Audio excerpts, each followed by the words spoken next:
We're outside the federal courthouse in South Boston for what has been perhaps the most dramatic testimony in the trial of James "Weddy" Bulger. We heard from Kevin Weeks, who was Bulger's protege for years, a former bartender who Bulger brought into his criminal organization.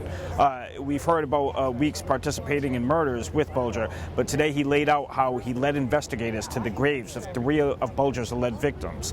Weeks did this after his own indictment in 1999 for racketeering.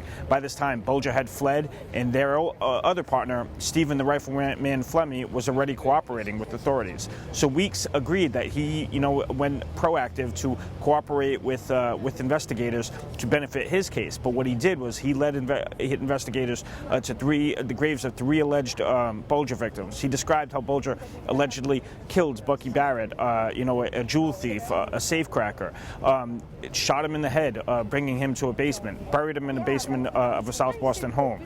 He described how Bulger allegedly strangled Deborah Hussey, who was the daughter of Stephen Fleming's girlfriend. Strangled her in the basement of that South Boston home. He also described how Bulger had strangled John McIntyre, who we had learned had been informing on some of his criminal activities.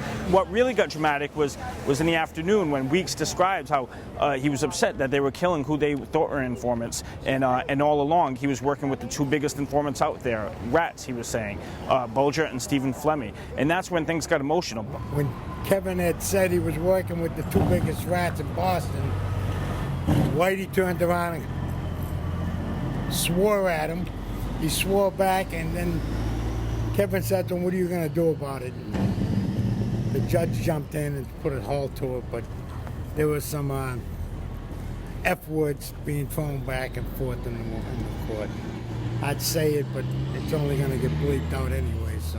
We ended the day with Weeks finishing his testimony, but Weeks finishing his testimony saying, yeah, he was mad at Bulger after learning that Bulger had been an informant. This is Milton Valencia with the Boston Globe.